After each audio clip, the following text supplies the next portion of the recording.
Hello, welcome to Unit 14. In this unit, we'll continue with symbolization and then introduce the Chapter 3 derivation system. In this video, I'll do some review of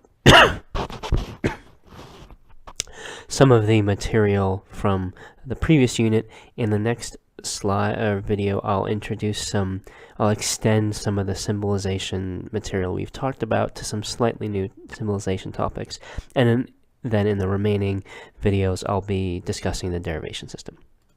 So remember, first we have this determinant phrase, a verb phrase method, and this is something you really want to hang on to.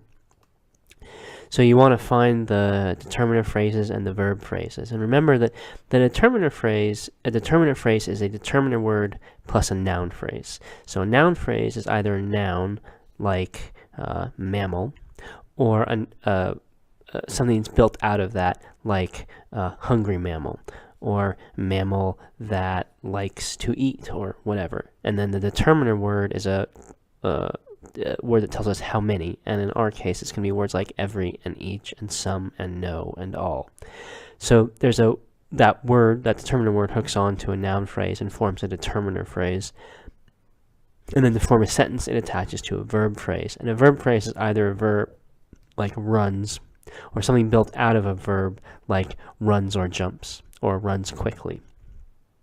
So you find the determinant phrases and the verb phrases, and in particular, usually there's going to be just one of each, and that's analogous to finding the main connective, although it's done grammatically differently. You just have to parse the sentence using your understanding of English.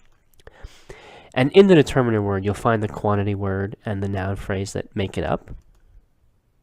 And once you have the quantity word, then that's the every or the no or the some, then you're going to enter in the tree the appropriate logical symbols. And what might those be? Well, there's going to be a quantifier, which would be like every, or I'm going to just fix this screen thing real quickly. So we have the OK color. So you find the quantifier and the connective, or you enter the quantifier and the connective. So you've found the quantity word, and you're entering the every, the no, the some, and you enter the connective and quantifier that associated with it. So it's going to be a universal quantifier or an existential quantifier, or if the word is no, the negation of an existential. And then you add a connective, and the connective is, if the quantifier is a universal, you add a conditional, and if the quantifier is an existential, you add a conjunction. Oh, why did it do that? And then, having done that, you take the noun phrase from the determiner phrase. So if we have every mammal is fast, then that would be mammal, and you symbolize that in the right place. And then you symbolize the verb phrase, in this case is fast, in the other on the other side of the connective. So if we remember, we have several different standard constructions we'll see. So we have every F is G, some F is G, no F is G, and only F's are G. And in each of these, we have a determinant phrase, every F, some F, no F, only F's, and a verb phrase, is G, or RG. And so the noun phrase that's inside of the determinant phrases in all of these is the F. So every F is G, that's for all X, if Fx, then Gx. Some F is G, that's some X, Fx, and Gx. No F is G, not some X, Fx, and Gx. And only F's are G for all X if Gx and Fx. And so only reverses the order of the conditional from an every sentence. So you want to remember, use the determinant phrase, verb phrase method.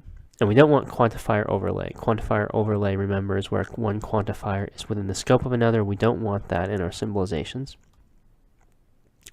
Any chapter 3 sentence with overlay is equivalent to one without, and so the natural way to say it is without overlay. So if you have overlay in your symbolization, it's probably a result of some confusion, and you don't want that, and you would want to start over.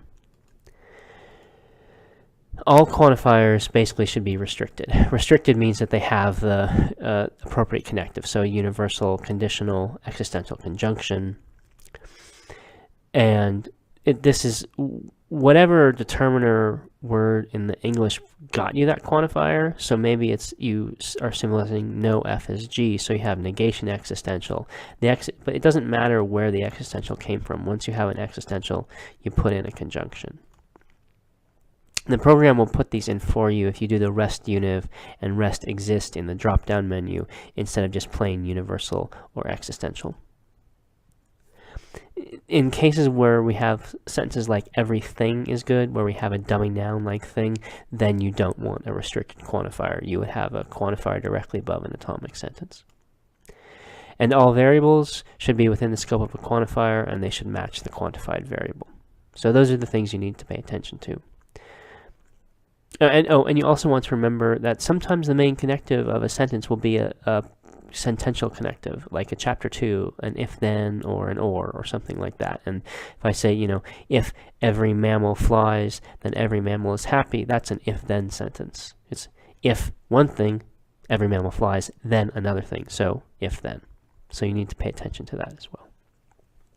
So in the remainder of this video, I want to quickly sort of re-describe some material that I described in the previous videos, and first I want to talk a little bit about quantification and negation. So you may remember this grid. We have each thing is not f or isn't an f for all x not fx, nothing is f, not some x fx, and then we have not for all x fx, and that's, is it the case that everything is f? No. And some x not fx, something isn't f. And we saw that the top two are equivalent to each other, and the bottom two are equivalent to each other, and the top two imply the bottom two, but not vice versa. So I want to just show a slightly different way of thinking about these negations. So suppose we have this, within this circle are contained all the things in the universe. So there are only 5 things. And suppose that f is a property that they might have, and in this case, all of them have the property f. So here we would say, is everything f? Yes. Is something f? Yes. Now let's suppose that we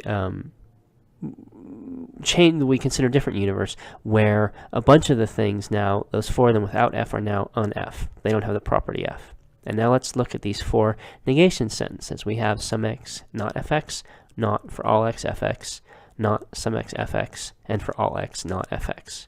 So I'd like you to pause the video for a second and figure out which of these 4 sentences you think are true in this world and which you think are false. Okay, so having figured or taken your best guess, let's see which ones are true and which are false. So let's consider some x not fx. Is that true or is that false? That's true, because is there something that lacks f? Yes, there are a bunch of things that lack f, and so that's definitely true. And it's also, is it the case that everything is f? No, it's not, because there are lots of things that aren't f, and so the negation of the universal is also true. Okay, so far. Now let's consider the bottom row. Is it the case that not some x fx? Well, is there something that's f? Yes, the one in the bottom right is f, and so some x fx is true, and so negation of some x fx is false. Now let's think about for all x not fx. That says each thing has the makes not fx true. In other words, each thing lacks the property f. Well, does everything lack the property f? No. The thing in the bottom right lacks the property f, and so this also is false. And this is what we saw in the slide a couple back. We saw that some x not fx and not for all x fx are equivalent, and not some x fx and for all x not fx are also equivalent, and so the top 2 have the same truth value and the bottom 2 have the same truth value. Now we might modify our universe again by taking that last thing and making it not f, and now we might ask, which ones of these are true? Well, is there something that's not f? Yes, each of the things witness that. Is it not the case that for all x fx? Well, is everything f? No, not. Lots of things are not f, so all x fx is false, and so not all x fx is true. But if we look at the bottom 2, so we have not some x fx. So let's consider, is some x fx true? No, none of the things are f, so some x fx is false, so not some x fx is true. Again, we ask, is it the case that for all x not fx? Well, that question is it the case, does each thing make not fx true? In other words, does each thing make fx false? And yes, each of the things make fx false because none of them are f, and so this also is true. So I hope that's helpful in terms of thinking about what these different sentences say. Okay, now I want to do something similar to explain our symbolization for every f is g. So we have every frog is green, and we've said we're going to symbolize that as for all x if fx then gx. So let's suppose, again, this is our world, and now we have two properties, and in this case, all the objects have the property f, and all the objects have the property g. So if fx and gx, that's true of each element.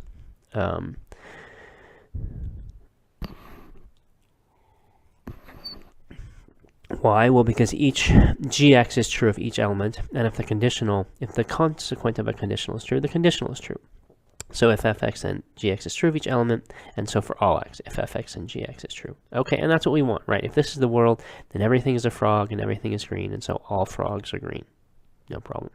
Now let's suppose we consider a slightly different situation where we've modified the universe in this way so that the first thing is no longer, the thing on the top left is no longer a frog, and the thing on the top right is neither green nor a frog. So is everything f and g in this world? Or excuse me, is every frog green? Well, let's think about it. The answer is yes. fx then gx is true of each element. It's true of that element because fx is false, and a conditional with a false antecedent is true. So fx and gx is true of that element. And also, gx is true, and so the consequent of the conditional is true, and a conditional with a true consequent is true. So fx and gx is very true of this first element.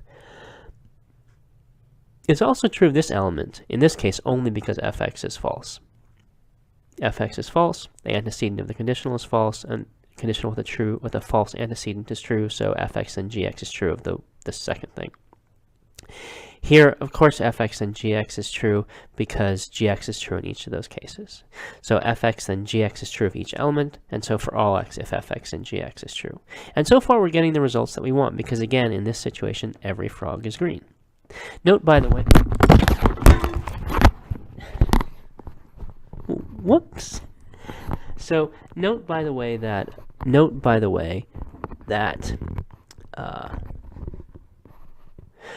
fx and gx is not true of everything.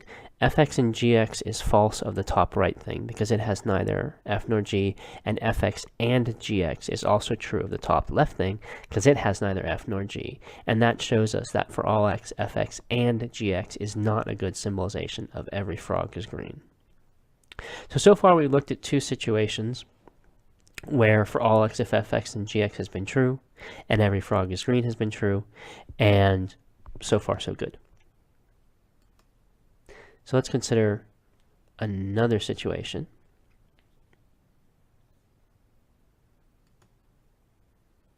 So here we've changed it so that we've taken g off of that bottom right element, but we've left it be f. So is every frog green in this case? No, we have an ungreen frog, the bottom right element.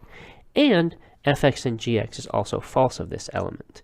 The antecedent fx is true, the consequent gx is false, and so if fx then gx is false.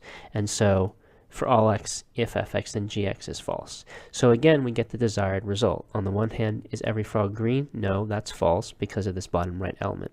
And on the other hand, is it the case that for all x, if fx then gx is false? Yes. So again, every frog is green, and for all x, if fx and gx agree on their truth value. So let's consider one final situation. In this situation, we have nothing is f, and we have several, there are no frogs, but there are several green things. So in this case, fx is false of each element, but that means that if fx and gx is true of each element, why? Well, because in each case, the antecedent is false, and so the conditional is true. Now, and so that means that if fx, for all x, if fx and gx is true in this situation. No question about that. This logical sentence of the logical language is definitely true given what we mean by the conditional and the universal, period. However, you might wonder about whether or not if fx, for all x, if fx and gx is a good symbolization of every frog is green. So if for all x if fx and gx is a good symbolization of every frog is green, well, that's the case only if every frog is green is true if there are no frogs. Because on the one hand, for all x if fx, then gx definitely is true if there are no frogs. And if for all x if fx, then gx is a good symbolization of every frog is green, only if they always have the same truth value. And that means that every frog is green has to be true when there are no frogs, as in this situation. Well, it's debatable whether or not, in fact, every frog is green is true when there are no frogs. Maybe it's not. However, we're going to assume that it is. We're going to assume that every frog is green is true if there are no frogs. And so, given that assumption, for all x if fx, then gx is a good symbolization of every frog is green. Okay, so I hope that explains both some more about how for all x if fx, then gx works, and why we're using it as our symbolization for every frog is green. In the next video, I'm going to look at some new symbolization material for symbolizing some sentences that we haven't talked about how to symbolize yet. And then after that, we'll get into the derivation system.